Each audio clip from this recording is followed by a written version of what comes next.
Prologue. In the land of Uz there lived a man whose name was Job. This man was blameless and upright. He feared God and shunned evil.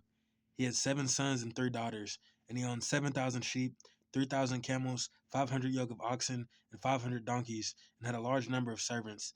He was the greatest man among all the people of the East. His sons used to hold feasts in their homes on their birthdays, and they would invite their 3 sisters to eat and drink with them. When a period of feasting had run its course, Job would make an arrangement for them to be purified. Early in the morning he would sacrifice a burnt offering for each of them, thinking, perhaps my children have sinned and cursed gods in their hearts. This was Job's regular custom. On the day of the angels came to present themselves before the Lord, and Satan also came with them. The Lord said to Satan, "Where have you come from?" Satan answered the Lord, "From roaming throughout the earth, going back and forth on it." Then the Lord said to Satan, "Have you considered my servant Job? There is no one on earth like him. He is blameless and upright, a man who fears God and shuns evil. Does Job fear God for nothing?" Satan replied. "Have you not put a hedge around him and his household and everything he has? You have blessed the work of his hands, so that his flocks and herds are spread throughout the land. But now stretch out your hand and strike everything he has, and he will surely curse you to your face." The Lord said to Satan, "Very well, then everything he has is in your power,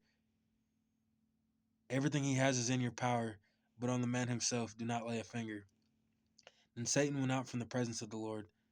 On the day when Job's sons and daughters were feasting and drinking wine at the oldest brother's house, a messenger came to Job and said, "The oxen were plowing and the donkeys were grazing nearby,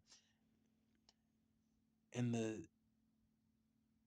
Sabeans attacked and made off with them. They put the servants to the sword, and I'm the only one who has escaped to tell you." While he was still speaking, another messenger came and said, "The fire of God fell from heaven and burned up the sheep and the servants, and I'm the only one who has escaped to tell you." While he was speaking, another messenger came and said, "The Chatelaines formed 3 raiding parties and swept down on your camels and made off with them. They put the servants to the sword, and I'm the only one who has escaped to tell you." While he was still speaking, yet another messenger came and said, "Your sons and daughters were feasting and drinking wine at the oldest brother's house, when suddenly a mighty wind swept in from the desert and struck down the 4 corners of the house. It collapsed on them, and they are dead. I'm the only one who has escaped to tell you." At this, Job got up and tore his robe and shaved his head.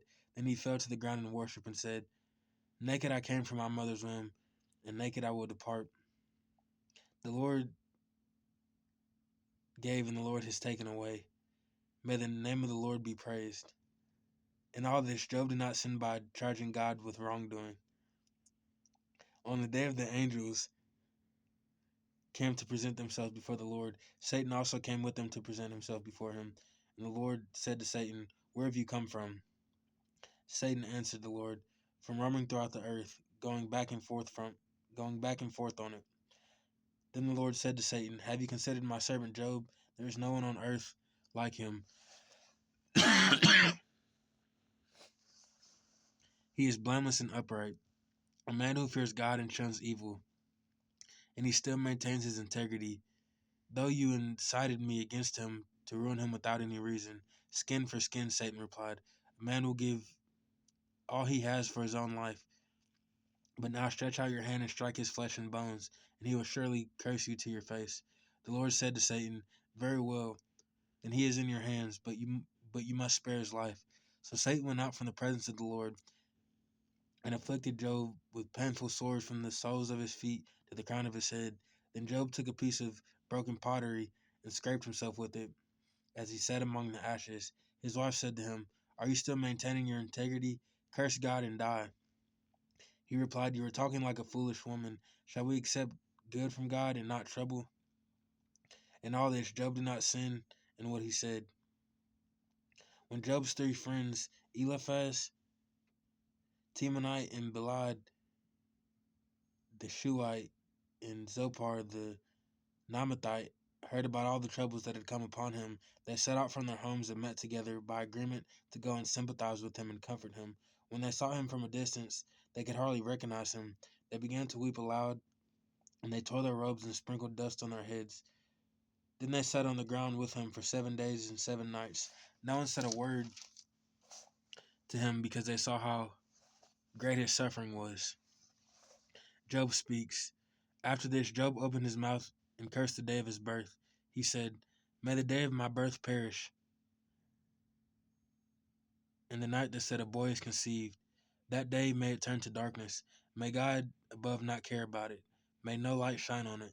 May gloom and utter darkness claim it once more. May a cloud settle over it. May blackness overwhelm it. That night may thick darkness seize it. May it not be included among the days of the year, nor be entered in any of the months. May that night be barren. May no shout of joy be heard in it.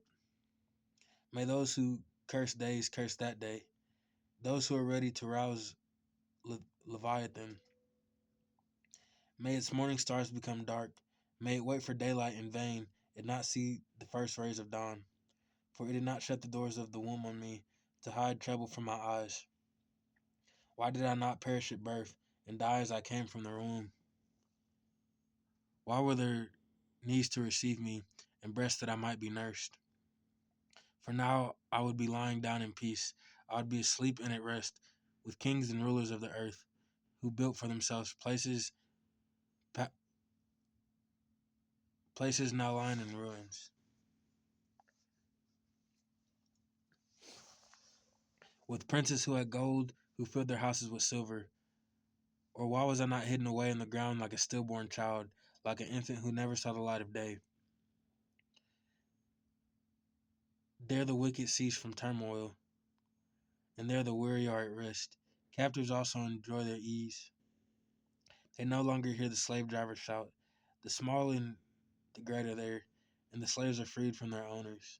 Why is light given to those in misery, and life to the bitter of soul, to those who long for death that does not come, who search for it more than for hidden treasure, who are filled with gladness and rejoice when they reach the grave.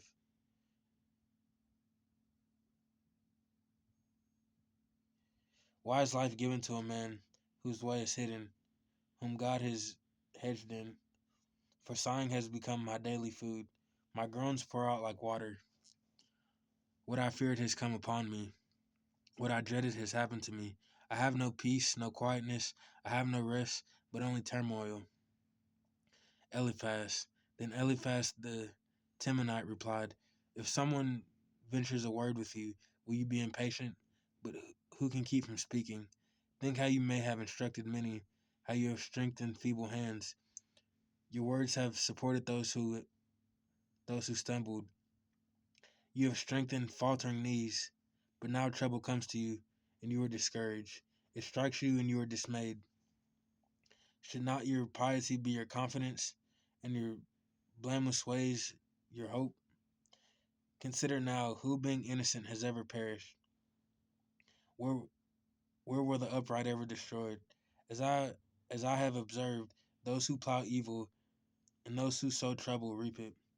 And at the breath of God they perish. At the blast of his anger they are no more. The lions may roar and growl, yet the teeth of the great times are broken. The lion perishes for lack of prey, and the cubs of the lioness are scattered. A word has a word was secretly brought to me. My ears caught a whisper of it amid the disquieting dreams in the night. When deep sleep falls on people, fear and trembling seized me and made all my bones shake. A spirit glided past my face, and the hair of my body stood on end. It stopped, but I could not tell what it was. A form stood before my eyes, and I hear a hushed voice. Can a mortal be more righteous than God? Can even a strong man be more pure than his Maker? If God places no trust in his servants, if he charges his angels with error, how much more than those who live in houses of clay, whose foundations are in the dust, who are crushed more readily than a moth? Between dawn and dusk they are broken to pieces. Unnoticed they perish forever. Are not the cords of their tent pulled up, so that they die without wisdom?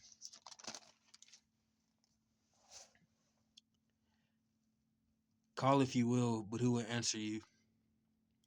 To which of the holy ones will you turn? Resentment kills a fool, and envy slays the simple. I myself have seen a fool taking root, but suddenly his house was cursed.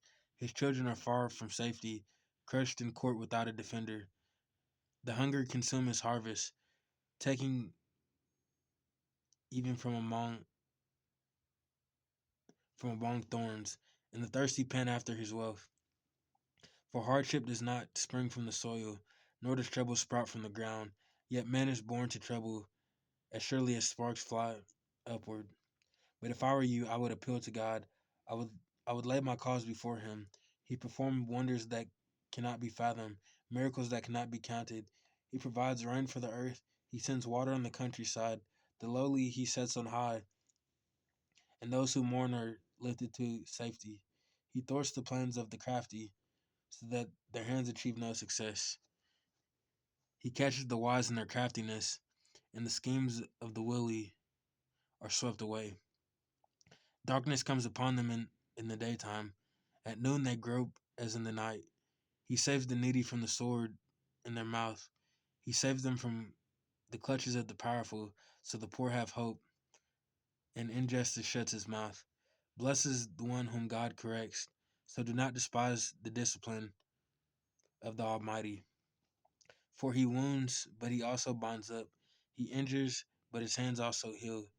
From 6 calamities he will rescue you, and 7 no harm will touch you. In famine he will deliver you from death, and in battle from the stroke of the sword. You will be protected from the lash of the tongue, and need not fear when destruction comes. You will laugh at destruction and famine, and need not fear the wild animal. For you have a covenant with stones of the field, and with the wild animals, and the wild animals will be at peace with you. You will know that your tent is secure. You will take stock of your property and find nothing missing. You will know that your children will be many, and your descendants like the grass of the earth. You will come to the grave in full vigor, like sheaves gathered in season. We have examined this, and it is true. So hear it and apply it to yourself.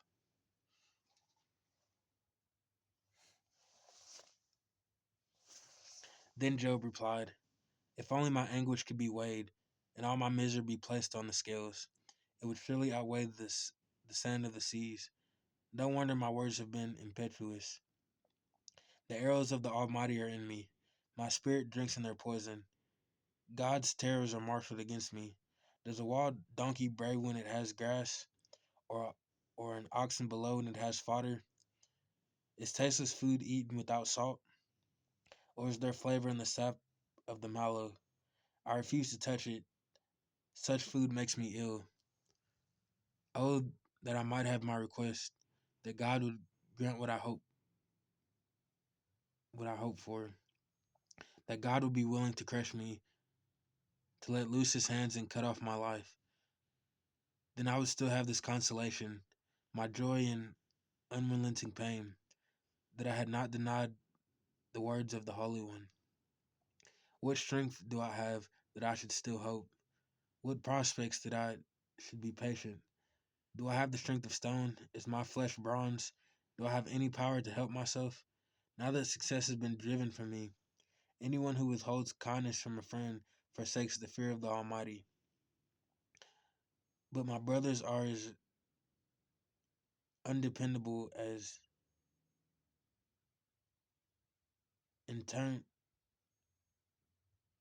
intermittent streams, as streams that overflow when darkened by thawing ice, and swollen with melting snow, but that stop flowing in the dry season, and in the heat vanish from their channels. Caravans turn aside from their routes, they go off into the wasteland and perish. The caravans of Tema look for water. Traveling merchants of Sheba look in hope. They are distressed because they have been confident. They arrive here only to be disappointed. Now you too have proved to be of no help. You see something dreadful and are afraid. Have I ever said Give something on my behalf. Pay a ransom for me from your wealth. Deliver me from the hand of the enemy. Rescue me from the clutches of the ruthless. Teach me and I will be quiet. Show me where I have been wrong.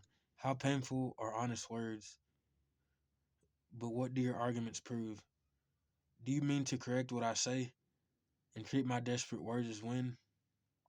You would even cast lots for the fatherless and barter away your friend. But now be so kind as to look at me. Why would I lie to you? Would I lie to your face? Relent and do not be unjust. Reconsider, for my integrity is at stake. Is there any wickedness on my lips?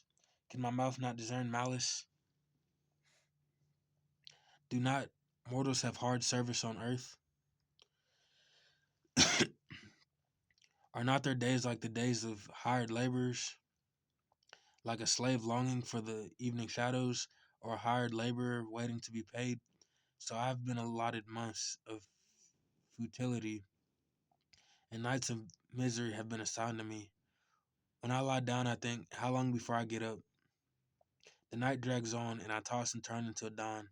My body is clothed with worms and scabs. My skin is broken and festering.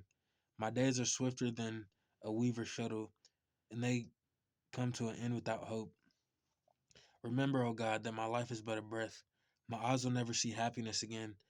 The eye that now sees me will see me no longer. You will look for me, but I will be no more. As the cloud vanishes and is gone, so one who goes down to the grave does not return. He will never come to this house again, to his house again. His place will know him no more. Therefore I will not keep silent. I will speak out in the anguish of my spirit. I will complain in the bitterness of my soul. I am the sea or the monster of the deep, that you put me under guard. When I think my bed will comfort me, and my couch will ease my complaint, even when you frighten me with dreams and terrify me with visions, so that I prefer strangling and death rather than this body of mine. I despise my life. I would not live forever. Let me alone. My days have no meaning. What is mankind that you make so much of them, that you give them so much attention, that you examine them every morning and test them every moment? Will you never look away from me or let me alone for an instant? If I have sinned, what have I done to you? You who see everything we do, why have you made me your target? Have I become a burden to you? Why do you not pardon my offenses and forgive my sins? For I will soon lie down in the dust. You will search for me, but I will be no more. Bildad. Then Bildad the Shuhite replied, how long will you say such things? Your words are a blustering wind. Does God pervert justice? Does the Almighty pervert what is right? When your children sinned against him, he gave them over to the penalty of their sin. But if you will seek God earnestly and plead with the Almighty, if you are pure and upright, even now he will rouse himself on your behalf and restore you to your prosperous state. Your beginnings will seem humble, so prosperous will your future be. Ask the former generation and find out what their ancestors learned. For we were born only yesterday and know nothing, and our days on earth are but a shadow. Will they not instruct you and tell you? Will they not bring forth words from their understanding? Can papayas grow tall where there is no marsh? Can reeds thrive without water?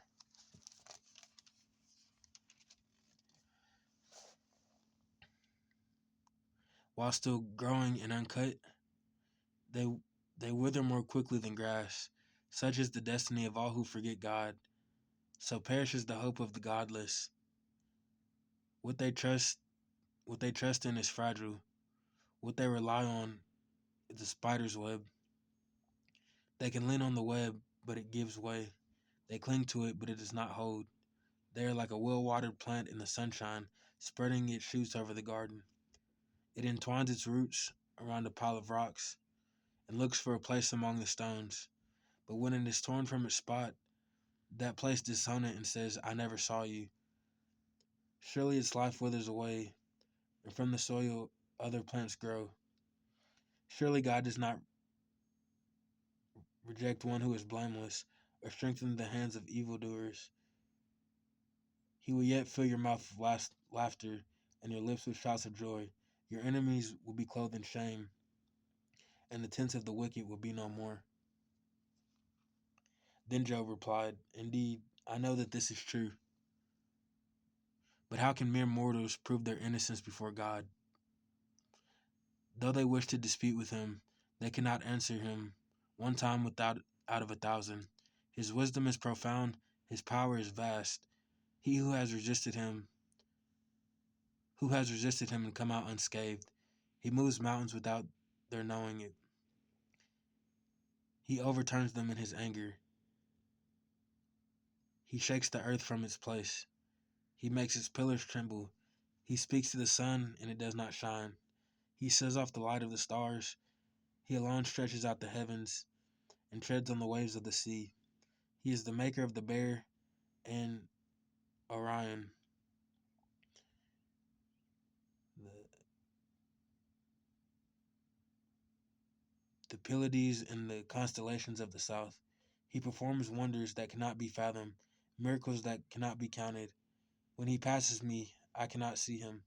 When he goes by, I cannot perceive him. If he snatches away, who can stop him? Who can say to him, What are you doing? God does not restrain his anger. Even the cohorts of Rahab cowered at his feet. How then can I dispute with him? How can I find words to argue with him? Though I were innocent, I cannot answer him. I can only plead with my judge for mercy. Even if I summoned him and he responded, I would not believe he would give me a hearing. He would crush me with a storm and multiply my wounds for no reason. He would not let me catch my breath, but would overwhelm me with misery. If it is a matter of strength, he is mighty. If it is a matter of justice, who can challenge him? Even if I even if I were innocent, my mouth would condemn me. If I were blameless, it would pronounce me guilty. It would pronounce me guilty. Although I am blameless, I have no concern for myself. I despise my own life. It is all the same. That is why I say, he destroys both the blameless and the wicked. When a scourge brings sudden death, he mocks the despair of the innocent. When a land falls into the hands of the wicked, he he blindfolds its judges. If it is not he, then who is it? My days are swifter than a runner. They fly away without a glimpse of joy. They skim past like boats of papyrus, like eagles swooping down on their prey. If I say I will forget my complaint, I will change my expression and smile. I still dread all my sufferings, for I know you will not hold me innocent. Since I am already found guilty, why should I struggle in vain? Even if I wash myself with soap and my hands with cleansing powder, you would plunge me into a slime pit, so that even my clothes would detest me. He is not a mere mortal like me, that I might answer him, that we might confront each other in court. If only there were someone to meditate between us. If only there were someone to mediate between us, someone to bring us together, someone to remove God's rod from me, so that this terror would frighten me no more, and I would speak up without fear of him. But as it now stands with me, I cannot.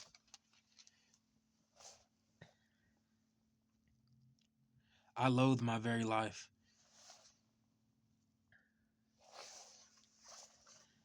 Therefore, I will give free rein to my complaint and speak out in the bitterness of my soul. I say to God, do not declare me guilty, but tell me what charges you have against me. Does it please you to oppress me, to spurn the work of your hands, while you smile on the plans of the wicked? Do you have eyes of flesh? Do you see as a mortal sees? Are your days like those of a mortal, or your years like those of a strong man? That you must search out my faults and probe after my sin, though you know that I am not guilty, and that no one can rescue me from your hand. Your hand shaped me and made me. Will you now turn and destroy me? Remember that you molded me like clay. Will you now turn me to dust again? Did you not pour me out like milk and curdle me like cheese, clothe me with skin and flesh, and knit me together with bones and sinews? You gave me life and showered me and showed me kindness, and in your providence watched over my spirit.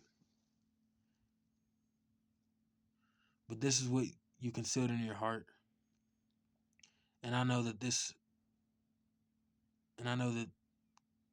was in your mind.